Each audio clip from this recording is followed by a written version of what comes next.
Hello. My name is Kevin Millington, the trustee here at the Empire State Aerosciences Museum. Today is Saturday, January 14th, 2012. And I'm happy to be here to continue our audio and history program. I'm very happy to be here with Earl Morrow from Granville, New York. Thank you for coming, Earl. Thank you. And Earl was an aviator and pilot during World War II. But thank you again for coming, Earl. And I'm going to tell you about the one mission that really showed what the airplane could do and what the crew could do. Going in, I lost number one engine. That's this one here.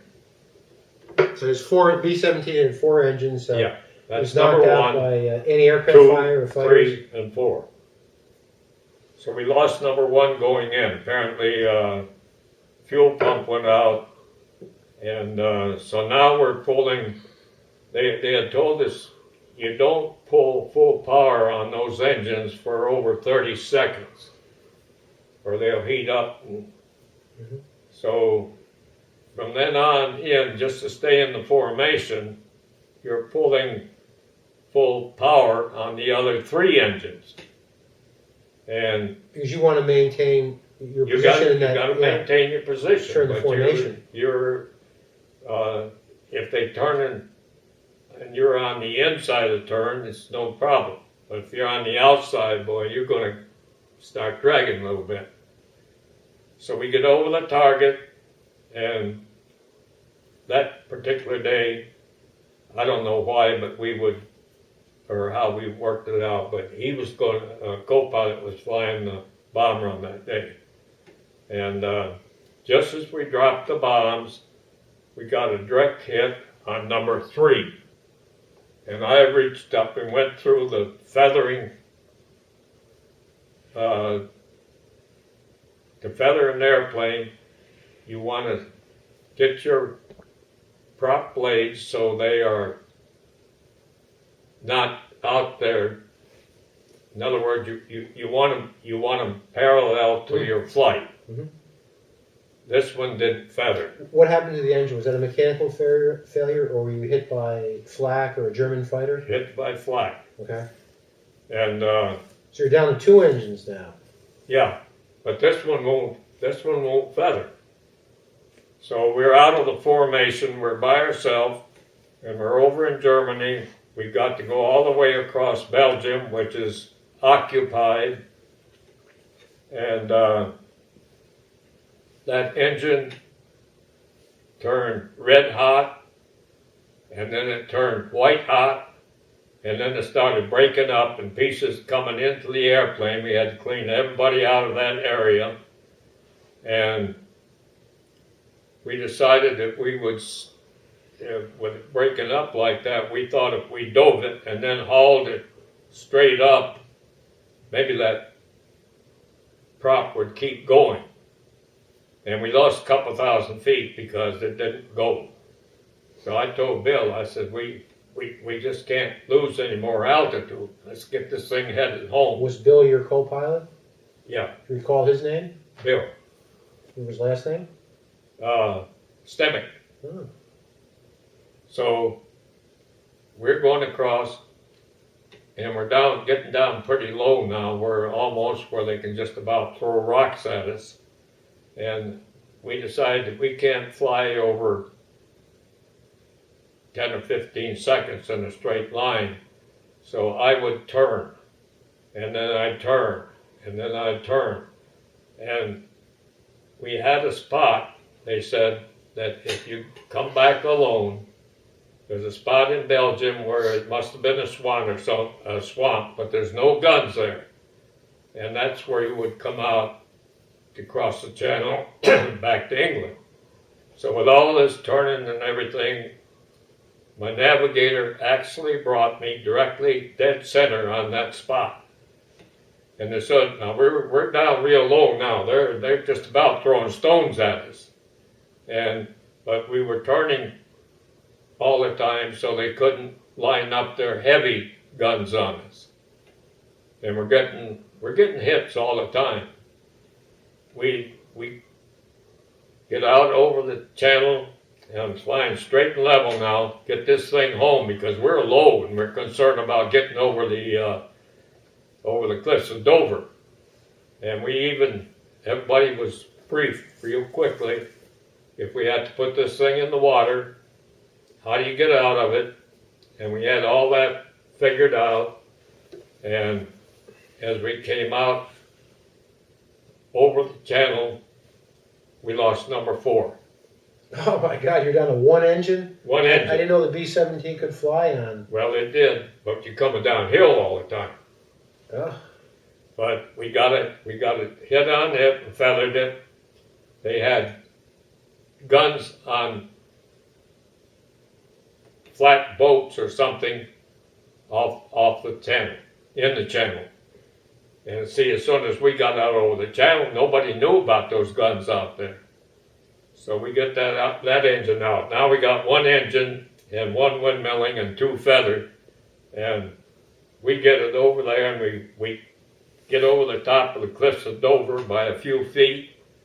And there's another airplane in front of us, and I told him how my engineer threw up a red flare, and he threw one up, and they immediately cleaned the guy out in front of us so we could go on in and land, but we couldn't get it off the runway with one engine. Well, it's remarkable that you were able to bring the B-17, being hit over Germany, and then return it to England and actually land. I mean, we were down to one engine on 3. It was a heck of a flight, Earl. Well, I blame it on luck, really. The fact that I got to fly the airplane a whole lot before I went overseas. Mm-hmm. So I knew what it would do and what it wouldn't do. Mm-hmm.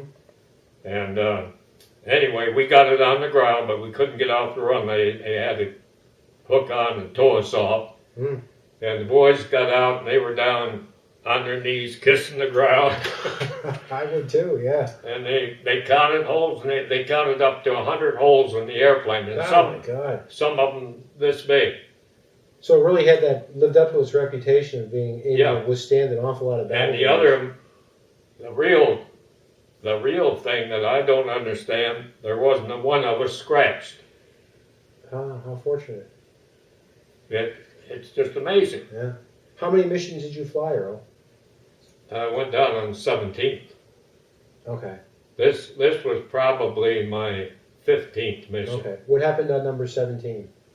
Number 17, it was a screwed up deal all the way, and we're going way into East Germany and hitting a synthetic oil plant.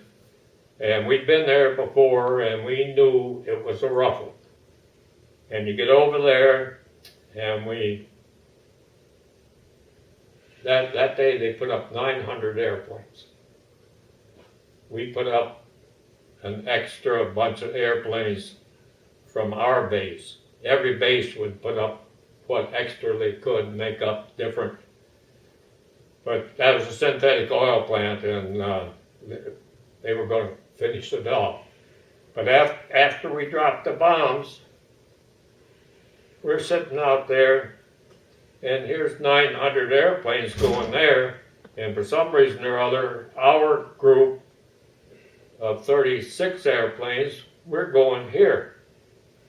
And I told my radio operator, I said, call the lead airplane and find out what's going on.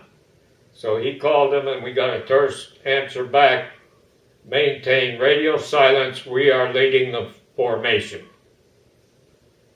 And so I told the boys, well, keep your eyes open. And we saw our fighters left. They saw a bunch of Germans off in the distance. So you were flying with escort fighters? Yeah. P-51s or P-40s? P-51s. Okay. That's the only one that could get in that far with us. Yeah, okay. So our fighters leave us and go off there. And I told the boys, we're going to get hit.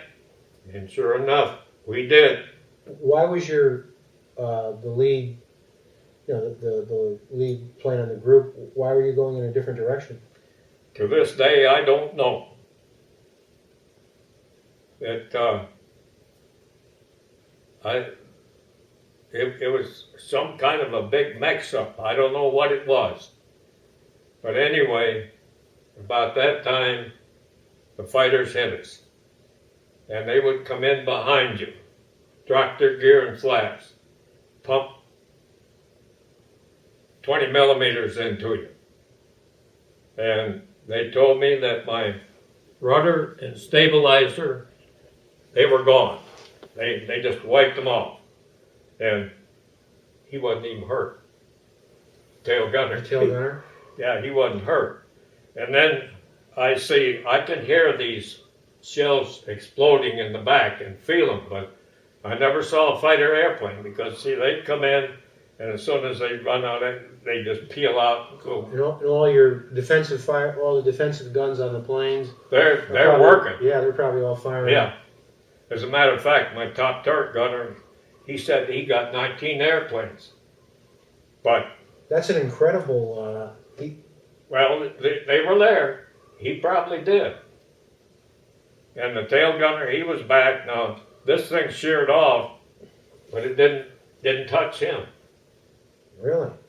But he's back there by himself. So you were attacked by German fighters. Yeah. Messerschmitt 109s or Focke-Wulf 190s. One of them. Both of them. Okay, and you suffered catastrophic damage on your plane. Yeah, I saw about 8 or 10 feet go off this wing over here, and I'm still flying it in formation.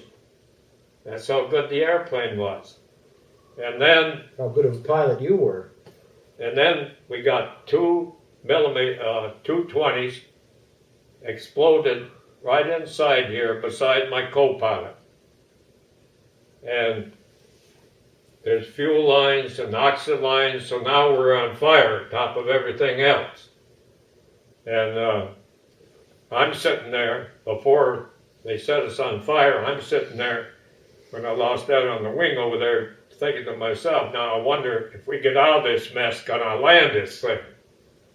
And that answered the question real quick. Mm-hmm. So top turret gunner, he comes down, grabs the fire extinguisher, we think we have it out, and then it flares up again. And so I got no choice but to give the bailout signal. Mm-hmm. We're at 28,000 feet, that's a little over 5 miles up. And I don't know how bad my co-pilot is hurt, but I just yanked him out of his seat, and we had to go down under the panel and out and go out on this side of the airplane. There's a little door right there. Oh, sure, yeah, I remember that. And so I yanked him out. Then I started down behind him, and I felt the airplane climbing, and I thought if this thing stalls out, nobody will get out of it. So I crawled back up. I didn't get in the seat, but I just pushed the controls forward and got the nose down. Then I go down, and everybody's gone except Bill, my co-pilot. He's sitting there with his feet hanging out. So I just put my feet in the middle of his back and kicked him out. And then I sat down and rolled out, and she blew. 10 seconds later, I wouldn't be here.